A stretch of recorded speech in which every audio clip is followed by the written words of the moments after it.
Hi everyone, fantastic racing coming up this weekend. Normally we would send through a 5 to follow, but we thought we'd do something a little bit different, and we're just going to give you a more in-depth preview of our weekend runners. At Randwick we've got a lot of runners in a lot of the feature races. It's great racing, and just thought we'd give you a bit more of an insight. First race is the Kindergarten. We've got two nice horses heading there, both drawn nicely. Annabel, your thoughts?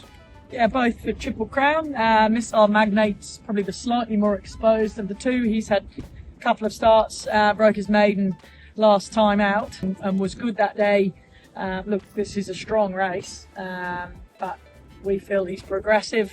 Gets Mark Zara on, nice draw, and I think he looks nice each way odds, as does his stablemate Hay Street, who is a nice gelding that we are lucky enough to train for Triple Crown. They bought him at the Breeze Ups, so sort of always it's always a bit of a shorter time to get to know them, but first sort of proper prep we've had with him, and was good on debut, ran second, arguably a touch unlucky at Newcastle, but he looks a really progressive horse as well. So they're both juicy odds, but I'd find it hard to split them. I think they're both each way chances. Then we head to the Adrian Knox, which is the Group 3 for 3-year-old fillies over 2,000 metres. Two really progressive fillies, an exclusive artist in Kaffir Lily. Two nice draws, it's obviously a bonus. Happy with both of them? Yeah, obviously exclusive artist is shorter in the market, and probably deservedly so. She won quite impressively last start. She beat another one that was fairly fancied. She's coming out of provincial form, but highest rated horse is 74, and we're rated 64, so it's basically a benchmark 72 race, and it's a Group 3, so it's a chance to try and get black type with a filly. She looks like she's looking for a bit further, and Kaffir Lily, you rode her yesterday.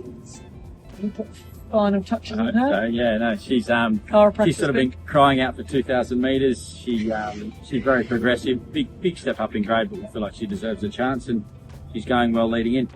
Only 53 on her back as well.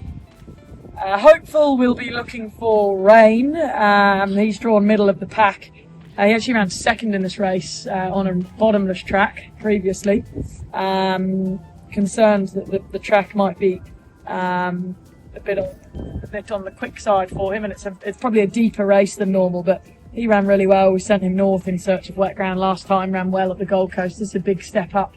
So we're just praying for rain, which I don't think is going to come. We then move on to the Carbine Club Stakes, the Group 3 for 3-year-old set weights and penalties over 1,600 metres. Horse we both really like in depth of character. We've sort of given him a chance to freshen up for this. He's going well. Yeah, he's going well. Ran well in the Rosehill Guinea, Randwick Guineas, probably a couple of lengths off those really good 3-year-olds like Broadsiding, but he ran well in the Magic Millions 3-year-old race. He's always promised that he's got a nice race in him. I suppose the top two, Evaporate looks very good, and Swift Falcon's currently an emergency. If he gets a start, he'll be very hard to beat. But 9 runners, so he's another one, nice each way chance, and I think you'll see good improvement out of the Randwick Guineas into this race with him. Sunshine in Paris.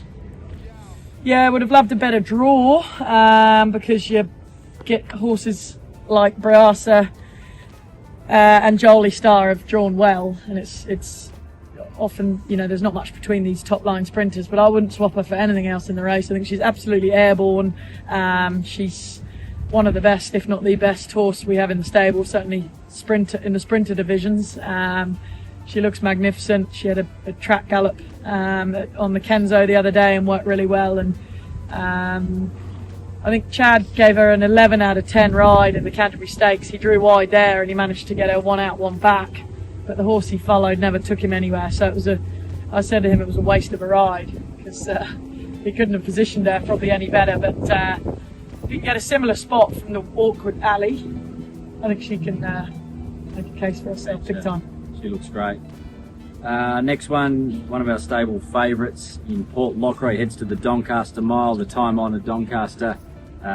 He's in great order, very fresh this week on the track, and look, it's an open race as it always is, but from our point of view, I think we couldn't fault him going in. Yeah, won a Group 1 3 starts back at handicap level. Craig Williams knows how to win the race. I think the middle draw really suits. He ran in the George Ryder off 1 trial, ran home in quite good sectionals. certainly a creditable run against horses that were probably there having being a lot more forward in their prep.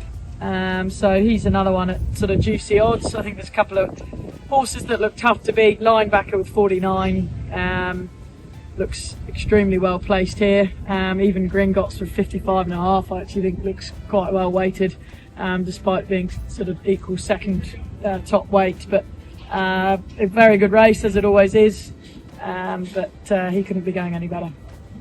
We then move on to the Derby. We've got a couple of horses that ran on Tuesday, making a short turnaround here.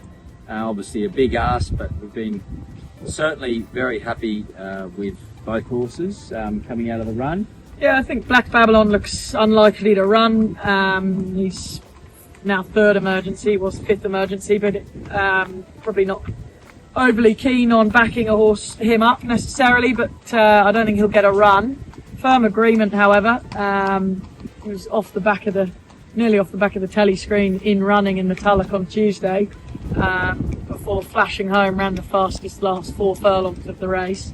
And I thought he got up on the line, but we were the wrong side of the line in the photo finish. So in terms of a backup race, we weren't necessarily thinking about the Derby for him, but the way he ran, we had to pay up and have a look. And I think in hindsight, the way the Tulloch was run for him really suited, because he basically was asleep for the first half and then dashed home. So didn't have a tough run at all, come through it really well. And yeah, I never thought I'd be saying this in a Derby with him, because we didn't necessarily set him for it, but I think he's one of our better chances on the day. Yeah, it was excellent on Tuesday. He seems to be very well post-race, and that's obviously very important with the short turnaround. So very pleased with him. Last but not least is Lilac and the PJ Bell. Who is PJ Bell? PJ Bell is my grandfather. So it would obviously be nice if she can run well, but I think she's one of our best chances on the day. Good draw. Craig Williams on board. She's in great form. She's coming out of a really hot race last start, and if she can hold that form back to the 1200, she looks really well placed. Yeah, she's probably been fed up of seeing the backsides of Lady Shenandoah and Lady of Camelot, but neither of them are here, so she's second pick, and it probably looks her best chance to win this preparation. All right, that's a wrap for our runners on Saturday. Obviously, big team of runners. We're very grateful to our whole team that do so much work to get them there in good order. So look forward to seeing you all tomorrow. We're obviously here at Inglis. We've been busy expecting horses all week, and we're putting together a bit of a short list. So if anyone's out there got any interest, please get in touch.